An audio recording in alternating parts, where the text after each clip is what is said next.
want to begin by acknowledging the traditional owners and custodians of the land on which we're having our seminar this afternoon, the Wurundjeri people of the Kulin Nation, and I pay my respects to their elders past and present. So it's a real delight to be able to introduce Michael Stutz for this afternoon's PhD completion seminar. I can count the number of serious or seriously good TB researchers on one hand, and even if I lost a couple of digits, and two of them are actually here today. I think Stutz has been quite amazing in that he systematically, rigorously and very robustly completely debunked a couple of papers in Cell and Immunity that misrepresented what TNF does in tuberculosis. And this was not because he had a vendetta against the authors or indeed because he felt that he had to disprove them, but rather it's because those particular papers set the field down a completely wrong track, and indeed they sort of dismissed a major therapeutic option for tuberculosis, and the profound implications of that I think that Stutz will probably allude to. But what really drives, I suppose, Michael, is not an endeavour to try and publish in high-impact journals, but rather to publish high impactful papers that have got real relevance to, or true relevance to human health. And I think that's really important because I suspect a lot of the errors that are published are due to this real pressure to publish high impact papers. And you can throw any challenge to Stutz as long as it is physiologically and clinically relevant. And it was just the other week that we were talking about or scoping about the possibility of using Mycobacterium spongii, and yeah, it comes from the marine sponges, and as a potential vaccine candidate for tuberculosis. And this organism is really quite weird. It only grows at 28 degrees, it grows at high salt concentration, but the real killer is that its doubling time is every 15 days. Now, when I threw this to Stutz, that didn't faze him. His first question was, well, does it contain the RD1 locus, the pathogenetic locus of tuberculosis? Because obviously that's the most relevant thing of all. And to a degree, yes, it does. And then he added, well, it's going to throw my postdoc out by a couple of months. And Stutz arithmetic is way off because it'll throw it off by a couple of years. But the good news is you don't have to rush the lab this afternoon because that plate will take another 2 weeks before you'll have 2 bacteria. So come and give your talk.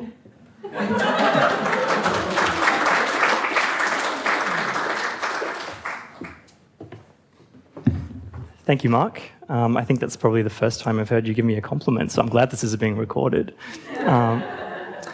All right, so we're sort of coming up to the 140-year anniversary since Mycobacterium tuberculosis was identified as the causative agent of what was then known as consumption. And as the famous German physician who made this discovery quoted, if the importance of a disease for mankind is measured by the number of fatalities it causes, then tuberculosis must be considered much more important than plague, cholera, and the like. And this is a predicament that still very much holds true today, with tuberculosis killing more people each year than any other single infectious agent, including HIV. So humans have coexisted with MTB for tens of thousands of years, and one of the things that's really baffled scientists for a very long time is what exactly is it about MTB that makes it such a remarkably successful human pathogen?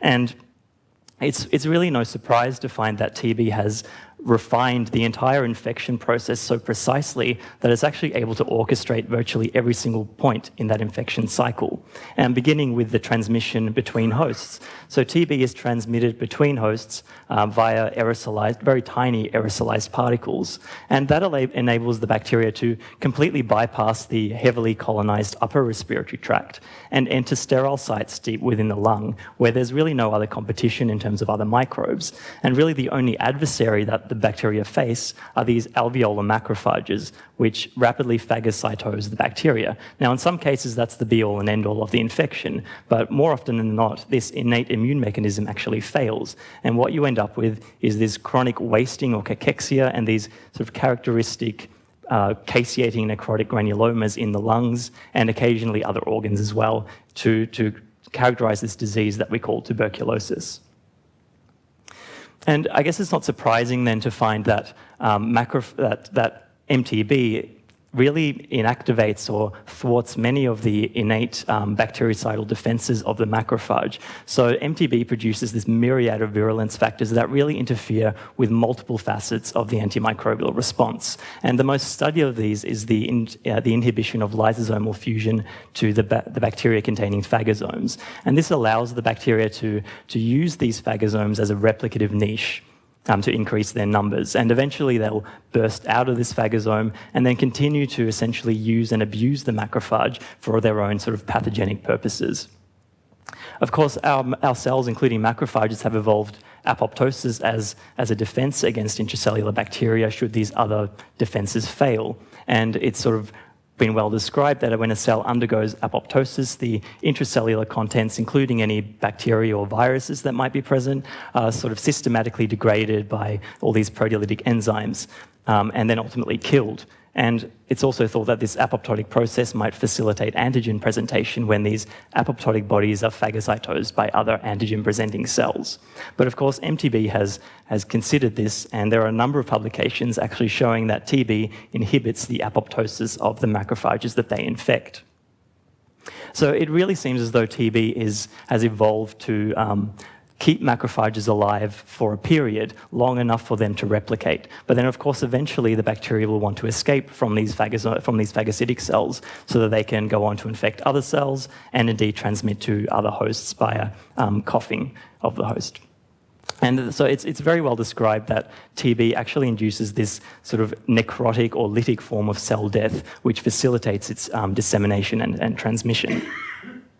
Now, I've presented a fairly dire picture of our immune system's response to TB, but of course all is not lost, and our immune systems do have some capacity to at least contain the infection. And probably the most important factor in our immune response to TB is the cytokine TNF. So it's well described both by our group as well as several other groups that TNF is absolutely crucial in the immune response to TB. So here we've infected TNF deficient mice with TB, and these have roughly 2-log or 100-fold more bacteria in the lungs, and they succumb at around 4 weeks post-infection, whereas wild-type mice will continue to live for some time. And of course, this is also relevant to humans because human patients who have subclinical or latent TB, who are given these anti-TNF therapies such as infliximab or etanercept, have a very high risk of reactivating an active disease. So TNF is crucial not only in the mouse response to TB, but also in the human response. And it's really over and above any of the other death ligands such as FAS and TRAIL, because knockout animals of these death ligands or receptors have no impairment in their ability to control TB. So I'm not going to belabor this slide too much because most of you are very familiar with TNF signaling, other than to say that TNF is a pleiotropic cytokine. It can have both pro-survival as well as pro-death consequences. And I guess there's often quite a lot of confusion about which of these two facets of TNF signaling is actually important in various infectious processes, including TB. So as you're probably aware, CIP1 and CIP2 following TNF receptor ligation can ubiquitinate RIP1, and that activates this NF-kappa B signaling pathway, which really leads to this sort of nebulous concept of cell survival, inflammation, macrophage activation. And it's really, and of course at the same time, through the production of mainly C-flip, it's also able to inhibit caspase 8 mediated apoptosis. And so it's sort of been postulated that perhaps one of the major mechanisms that TB uses, that TNF through which TNF mediates control of tuberculosis is by activating macrophages into this bacteriostatic or bactericidal state. So in other words, enabling them to kill the bacteria that are present within the cells. But of course, there's an equally large body of literature that suggests that, in fact, the other function of TNF, the pro-death function, may also be contributing to TNF's ability to control infection. And as you know, when CIP1 and 2 are lost, RIP1 loses its ubiquitination and allows it to associate with caspase 8 and induce apoptosis and inhibit necroptosis. And then, as I described before, this apoptotic process may or will kill any intracellular bacteria, so if they die along with the cell that they're living in. So really, we have these two facets of TNF signaling, the pro-survival, pro-macrophage activatory functions, as well as the pro-apoptotic functions, both of which are theorized to lead to the killing of TB, either directly or indirectly. But one of these sort of big unanswered questions in the TB field has been, well, what are the relative contributions of these two pathways to the control of TB by TNF signaling?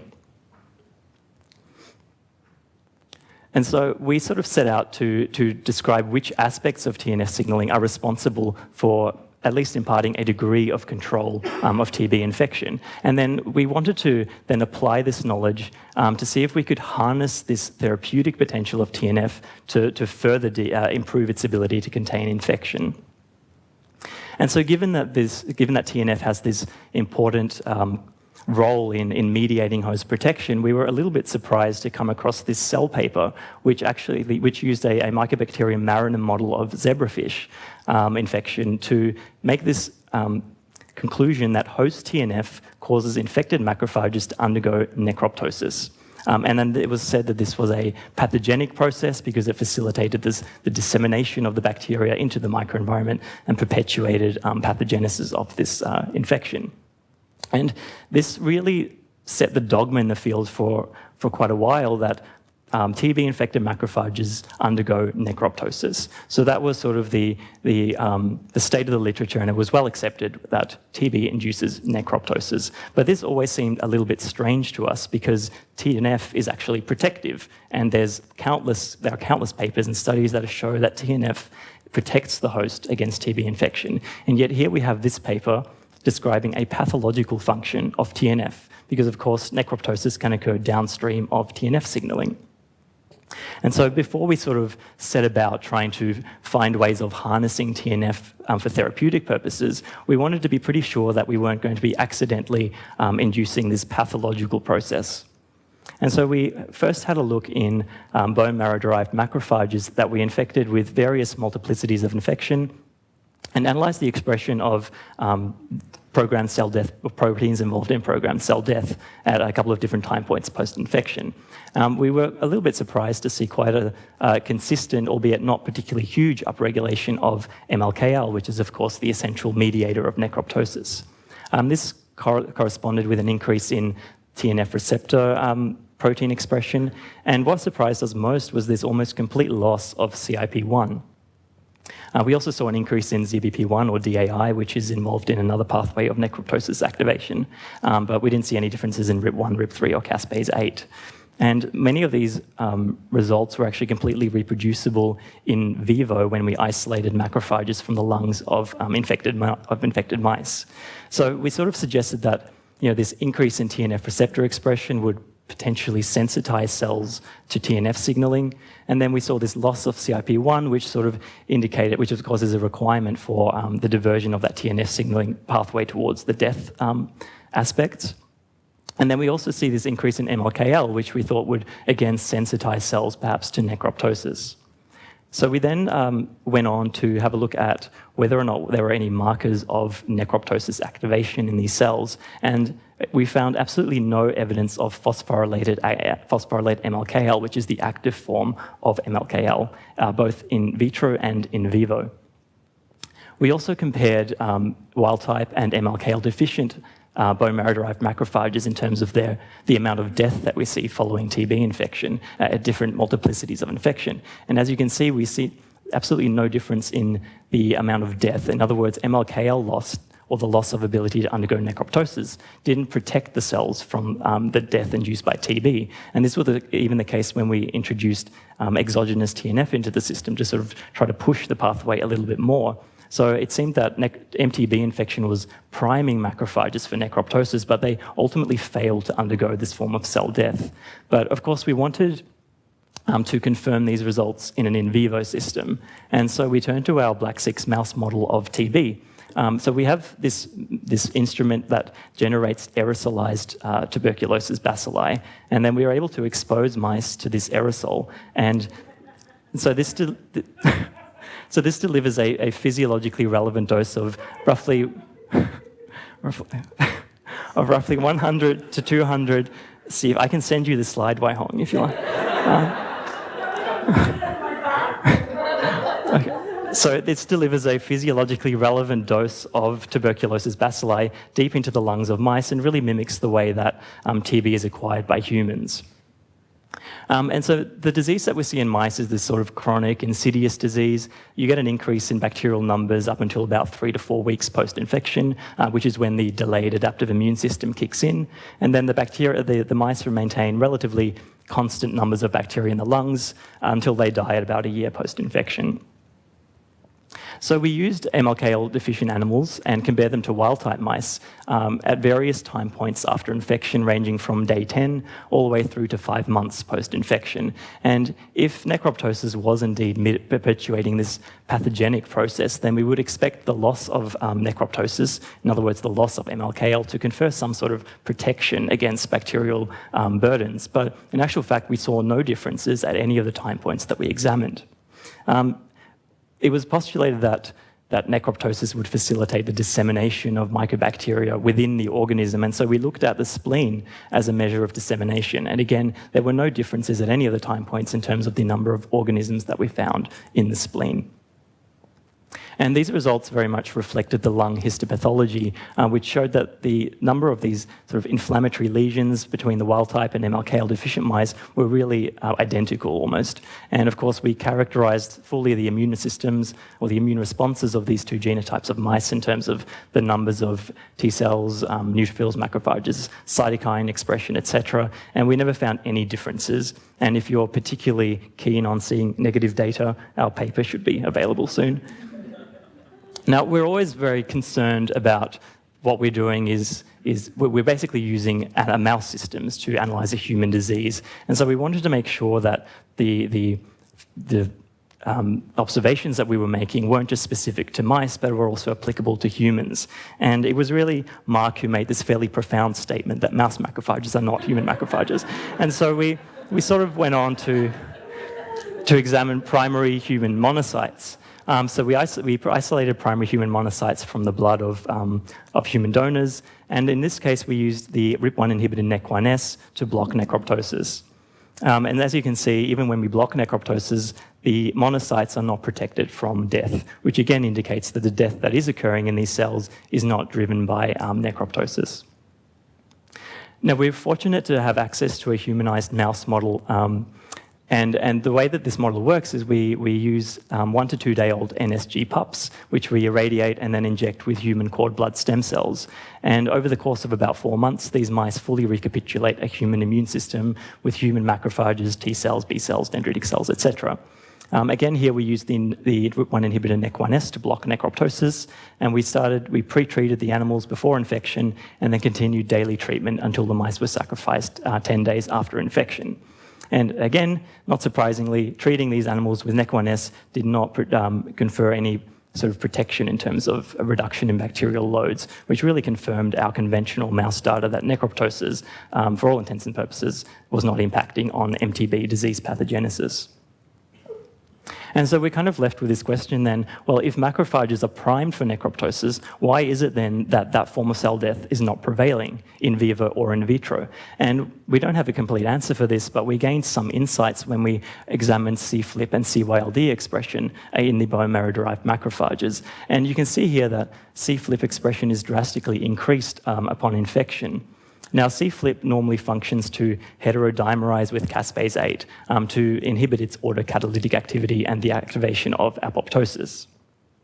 But these C-flip caspase-8 heterodimers actually also retain a degree of catalytic activity that allows them to cleave RIP1, RIP3, and CYLD. Now, we didn't see any reduction in RIP1 and RIP3 expression, but we did see a drastic loss of CYLD, which correlated with the increase in C-flip expression. C-flip has been postulated to remove certain ubiquitin chains from RIP1, which sort of liberate RIP1 and allow it to engage in the phosphorylation events that lead to necroptosis. And so we postulated that perhaps these C-flip heterodimers might be promoted by this increase in C-flip expression, and that these may be cleaving CYLD and preventing these inhibitory ubiquitin chains from being removed from RIP1 and therefore preventing necroptosis.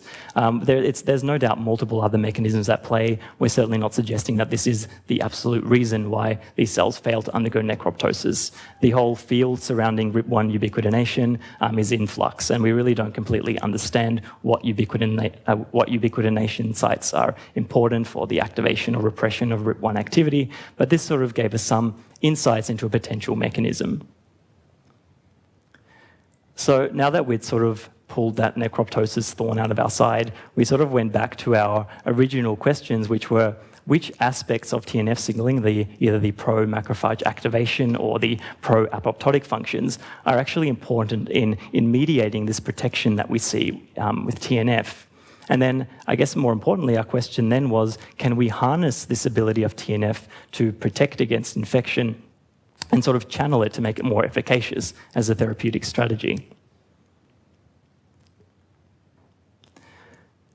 So we first decided to look at the apoptotic side of TNF signaling and investigate whether or not caspase-8 mediated apoptosis of macrophages presumably was impacting on the disease pathogenesis, or indeed on the ability of TNF to contain infection. And so to do this, we used mice that were deficient in caspase-8 as well as MLKL, because caspase-8 deficient animals are embryonic lethal unless you delete MLKL or RIP3.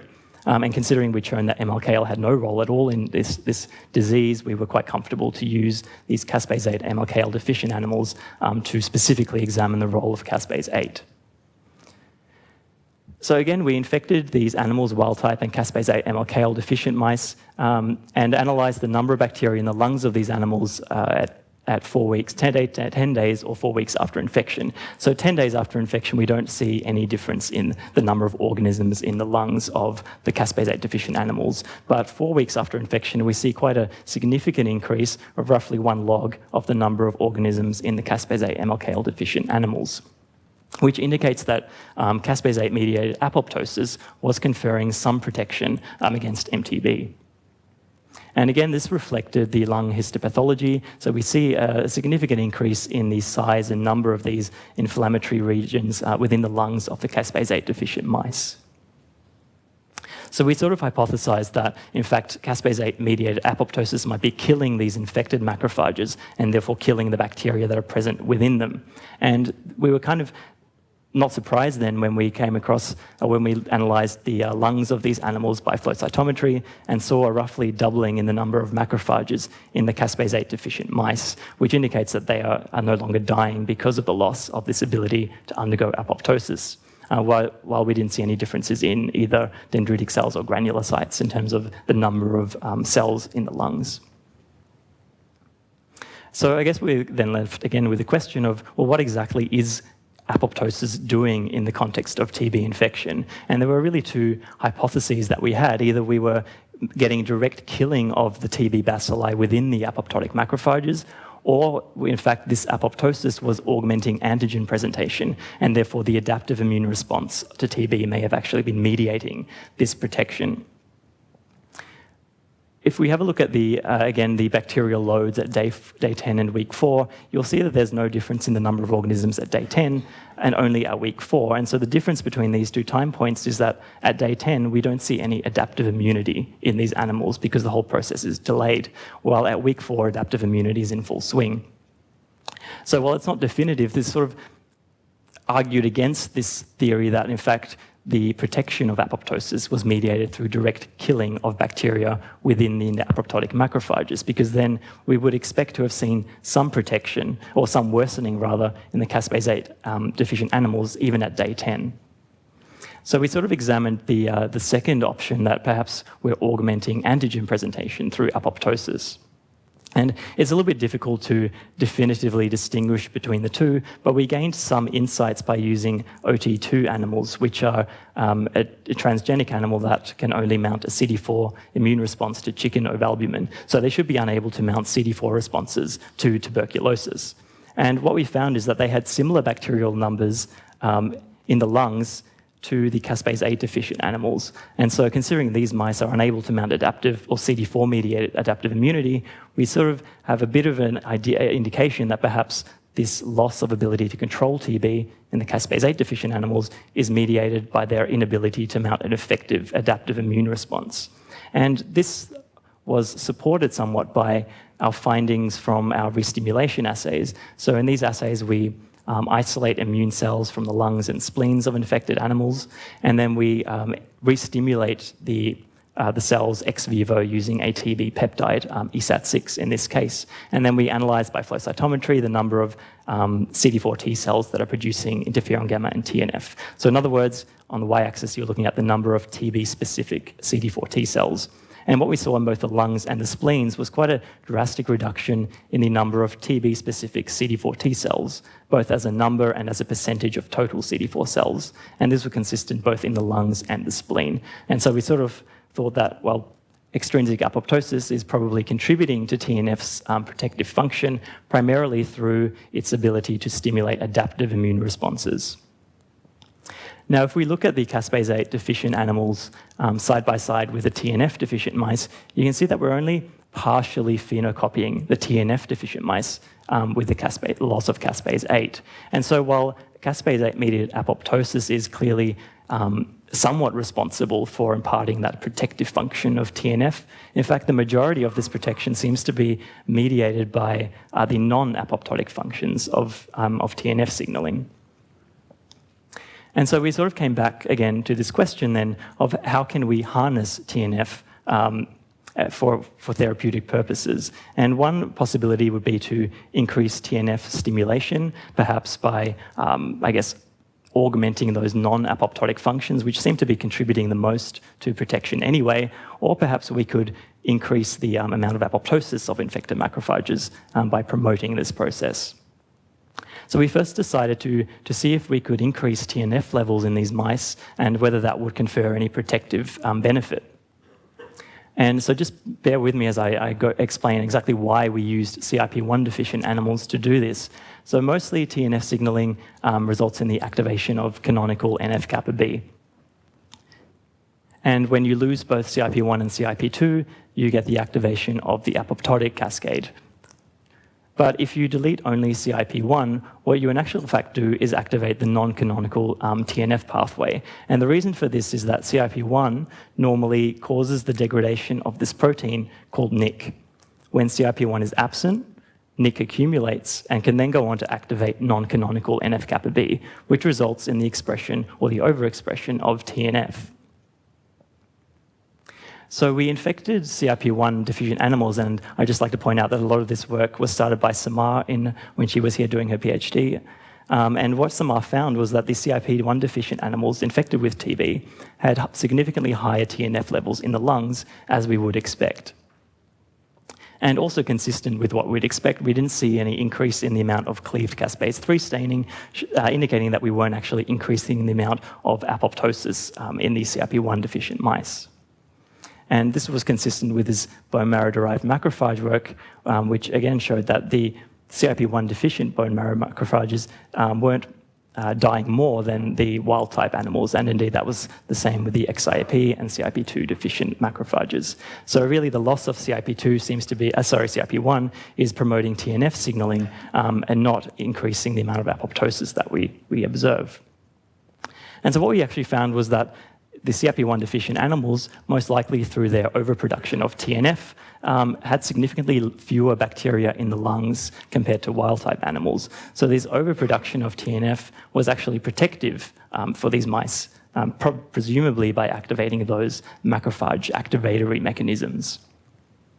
And really, this was only observed with the CIP1 deficient mice, not the loss of CIP2 or XIAP, with these two animals having indistinguishable bacterial loads compared to wild-type mice, even 5 months after infection. So we would speculate that if we took these mice out beyond 5 weeks, we might exaggerate this difference. But we weren't actually able to do that because these mice actually became quite ill. So the illness was characterized by this cachexia, or weight loss, which is interestingly very similar to what we see in human patients who are chronically infected and have very high levels of TNF.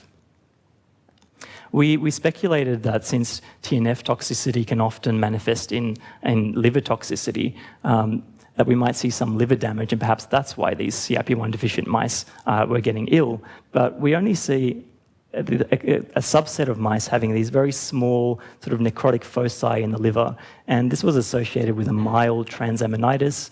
So here we're looking at the liver enzymes ALT and AST in the serum, which is a marker of hepatocyte damage. But really, this amount of damage wasn't anywhere near enough to cause the pathology in these mice.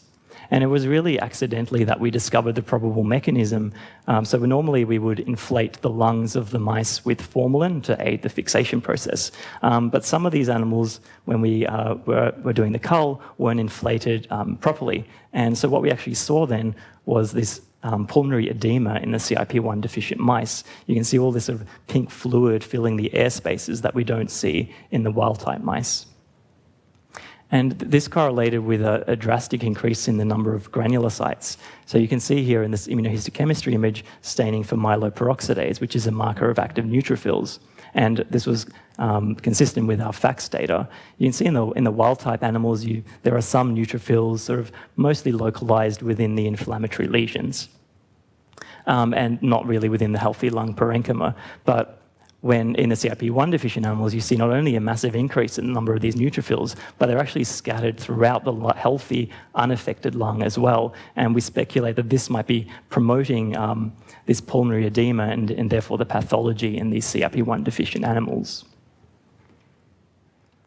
So really, this extra TNF that these CIP1 deficient mice generate seems to be beneficial in terms of containing the number of bacteria in the lungs, probably by activating macrophages to a higher bacteriostatic state. But then ultimately, it's actually counterproductive in terms of the mice, living, I suppose. And so we sort of turn back to our original hypothesis that perhaps we should actually increase the amount of apoptosis that we see rather than trying to increase the amount of TNF in these animals. And to do that, of course, we have to delete both CIP1 and CIP2, and we can do that quite efficiently pharmacologically using IAP antagonists. And you can probably anticipate where I'm going with this, and it should really come as no surprise, seeing as this is a Pellegrini lab seminar, that the cure-all wonder drug Brunnerpan would have to make an appearance at some point. And of course, we know that Brunnerpan is an IAP antagonist that causes the degradation of both CIP1 and CIP2. And so we should actually be able to induce apoptosis using this drug. So again, this is work that Samar did in her PhD, where she infected animals with TB and then investigated various dosing strategies to try to optimize a Brunnerpan killing of infected macrophages. And it was really at the end of her PhD that she came across the most efficacious dosing strategy, which was to treat mice every second or third day with 30 mg per kilo of Brunnerpan. So in this case, the mice received 10 doses over the course of 3 weeks. And what she found was a very significant, roughly 50% reduction in the number of microorganisms within the lungs of the Brunnerpan-treated animals. And we speculate that we could probably increase this further by increasing the dosing regimen and perhaps treating the mice for maybe 6-10 weeks with Brunnerpan. It'll be very interesting to see whether this strategy of augmenting apoptosis of infected macrophages might protect or might augment adaptive immunity and therefore possibly protect mice from reinfection challenges. And of course, we now also ask the question, well, can we apply this strategy to treating other intracellular bacterial infections? And we were particularly interested in this pathogen called Burkholderia pseudomallei. So Burkholderia pseudomallei is an environmental organism. It's found in the sort of surface water and soil throughout tropical regions, but in particular throughout Southeast Asia and Northern Australia. So humans acquire the infection when they acquire the pathogen from the environment, and it's really infects humans either via inoculation through the skin or also via the lungs, which tends to occur following tropical thunderstorms that aerosolize dirt and dust that contain the bacteria.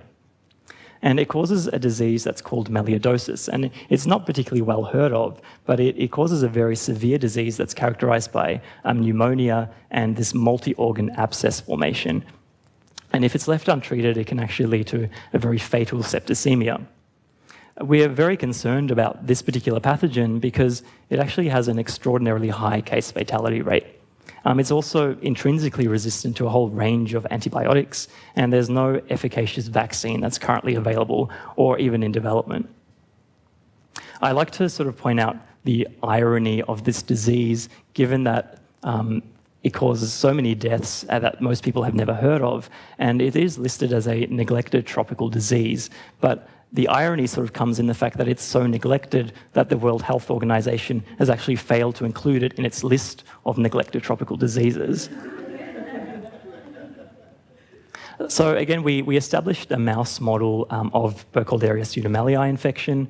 We used our aerosolization apparatus so that we could replicate an inhalational model of melioidosis. So in this case, we use BELB-C mice, and they tend to succumb to infection beginning from day 5, although some mice will continue to survive up to a month after infection. So we treated Burkholderia-infected animals with a single dose of Brunnerpan and then culled the mice 5 days after infection. And what we found was this 4 to 5 log reduction in the bacterial burdens in the lungs with only a single dose of Brunnerpan. And this was actually similar to the amount of clearance that we were seeing with the current standard of care, which is daily antibiotics. Vehicle-treated animals develop these large pyogranulomatous lesions in the lungs, and they sort of have these necrotic centers that are surrounded by immune cells, but these were completely absent from Brunnerpan-treated animals. And if we look at these animals 3 weeks after infection, we actually saw that virtually all of the Brunnerpan-treated animals had completely cleared all bacteria from the lungs.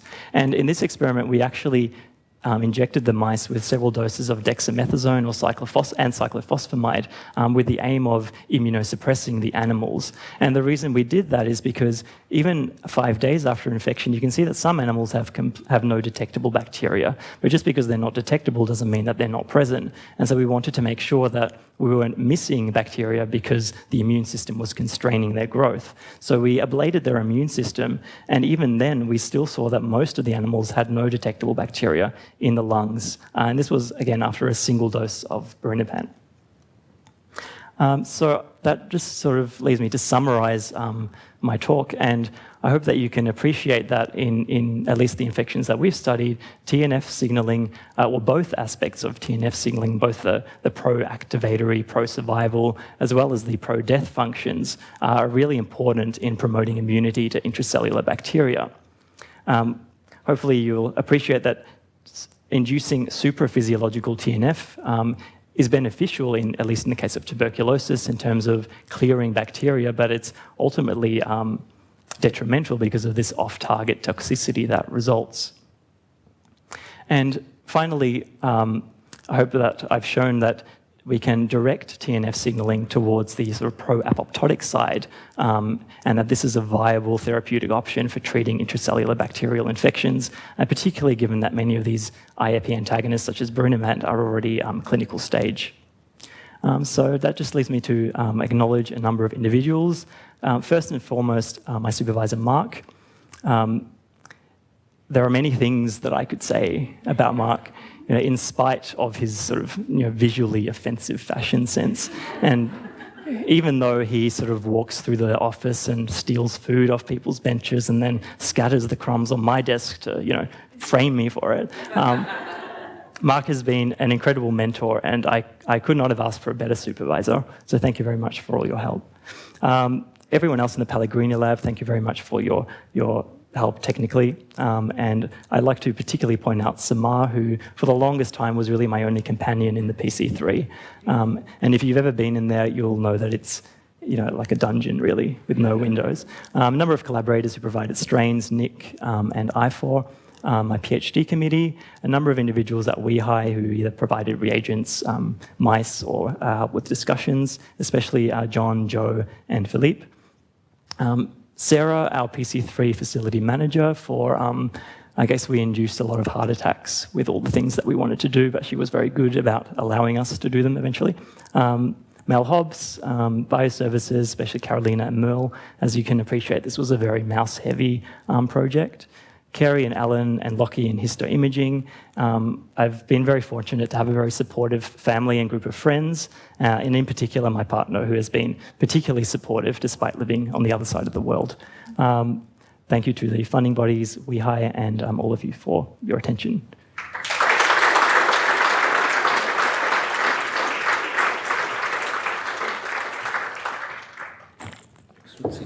Cheers. John?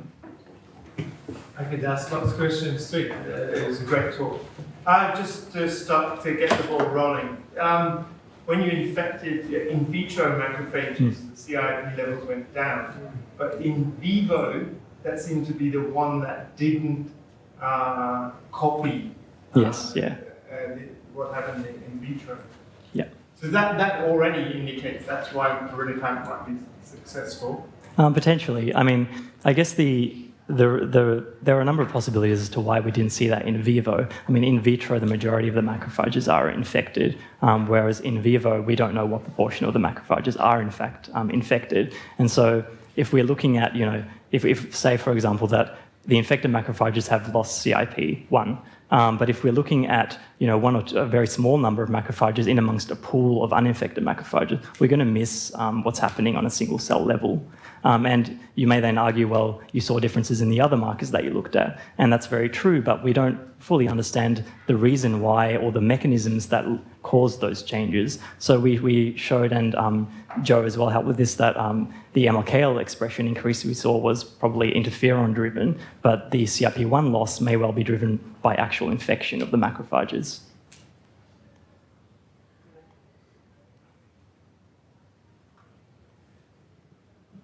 Sorry, Justin. Stutz, that was a really lovely talk. I'm just going to focus on the last bit about tuberculosis infection, where you looked in the lung, which is really quite astoundingly beautiful data. Melioidosis can also be a disease of any organ, really.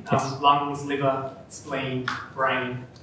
Were there any experiments to look at any other organs, and did Brunnerpan have an effect? Yeah, so we also looked in the spleen, and we never really saw a reduction in the bacterial numbers in the spleen with Brunnerpan, but we also never saw a reduction with the gold standard, which was antibiotic therapy. But we do have some evidence that if you actually combine Brunnerpan and antibiotics, we're able to achieve complete clearance in a number of the mice that receive that combination therapy. So it seems that they have some sort of, I guess, additive or synergistic effect that you're not seeing individually. Seth? That was really great. I'm just wondering about the death of the CRP1 mice, Yep. The pulmonary edema. So that's a great cellular account of it. Did you have a molecular account of the inflammation that's there, or the neutrophil accumulation, etc.? No, we haven't really investigated that in detail yet. That was a result that we only just sort of recently found. We don't really understand why it is that they're developing this edema, whether it's some sort of, I mean, obviously they were whole body CRP1 knockout, so for whatever reason, perhaps neutrophils that are deficient in CRP1 might be more prone to inducing sort of this vascular leakage or whatever, but we haven't really examined that yet. But it's something that we're very keen to look into. Well, I think it's very exciting what you said about Brunnerpan. I suppose I've come here with a question. What are your comments on relation to activation of the vitamin D receptor to stimulate immunity, and the significance of this production of VDR inactivation by mycobacteria and other intracellular organisms? We haven't looked at vitamin D specifically. There are a number of studies that sort of show that vitamin D is quite important, and patients who are deficient in vitamin D have a higher chance of developing infection and indeed severity of infection, but we haven't specifically looked at vitamin D and its interaction with the sort of therapeutics that we were looking at. Yeah, I suppose I've seen papers by Prahl and al. where they have a model of pathogenicity based on organisms inhibiting the vitamin D receptor, which in primates stimulates production of antimicrobial peptides. And by blocking the receptor, allows a rise in 125 dihydroxyvitamin D, which blocks the other receptors, which stimulate production of antimicrobial peptides. So that, you know, the bacteria can use this as a mechanism blocking that. I mean, the Epstein-Barr virus produces a protein which blocks the VDR completely. I just wondered, do you have any comments on that sort of area of pathogenicity and possible ways of immunostimulation by promoting activation of vitamin D receptor? We are getting a new laboratory head who'll be looking at those sort of attributes of vitamin D. In fact, she's doing a clinical study, but it's sort of not part of our scope of the research. Wai Hong? So is tuberculosis neglected because of like the way people are dying or the way the disease phenotype is manifesting? So I guess my question is that are you looking forward to having co-infection models, or is there space infection models with Brunnerpan for COVID? Co-infection with TB or other? Yeah, or no, but just like, why is it a neglected disease? Is it because it's misdiagnosed? Yeah, so it's actually, it's estimated to be massively underreported, especially because it occurs in regions where there aren't proper medical facilities or diagnostic facilities. It's often actually confused with tuberculosis because the manifestations are quite similar. But I guess the answer is that it's massively underreported. Oh, so it's getting reported as TB? In some cases, it would be. Have you combined, I mean, surely you've combined both of them together? No, we haven't done co-infection. So the Burkholderia model is done in bulb C animals. Because black 6 mice are resistant largely to the infection, whereas all of our TB work is done in black 6 mice. But I mean, there's no reason why we can't infect infect bulb C mice, but there's not really any real evidence that that co-infection occurs to any great extent. The second part of your talk with the CIP1 knockout mice, that your hypothesis was that you would increase the TNF levels. But I wasn't sure whether you actually formally demonstrated that you did increase. Yes, I can go back. So we looked at the TNF levels. So do you have any, that's good. Yep. Do you have any indication which cells might be producing that increased TNF? I mean, as Seth pointed out, you've got these neutrophils there. Are they the source, or a macrophage the source? What's the source? Yeah, we're not sure really. We postulated it is probably macrophages. I mean, at least in the early stages of infection. So there are a couple of publications that would suggest that at the later stages of infection, it's primarily T cells that produce TNF, whereas at the earlier stages, it's predominantly macrophages. So I guess, I mean, this was done 5 weeks after infection. So I guess based on that literature, we would speculate that it's primarily T cell derived, but we haven't definitively proven that. And when you think of Philippe Gouillet's mice, they've got much more elevated levels of TNF than that. Yeah. They, of course, are not coming down with edema, unless he's not told us. No, but I mean, this could be specific to TB infection and the sort of inflammation that occurs. So we have actually infected Philippe's mice with TB, and we see a similar reduction in the bacterial burdens. The mice were culled at around the same time point, and although one mouse did die, we didn't actually look at edema, so I don't know at this point whether that was occurring. That's one possibility, but another possibility is that because these are CIP1 knockout mice, there might be a particular population of cells in the lung, like lung epithelia or lung endothelia that now becomes exquisitely sensitive to Yeah, of course. TNF-induced cell death. Yep. So the question is, have you actually looked at? Ah, yes, it's right there.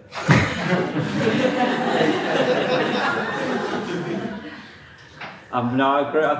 I think we've become very interested in the endothelial cells. Yeah.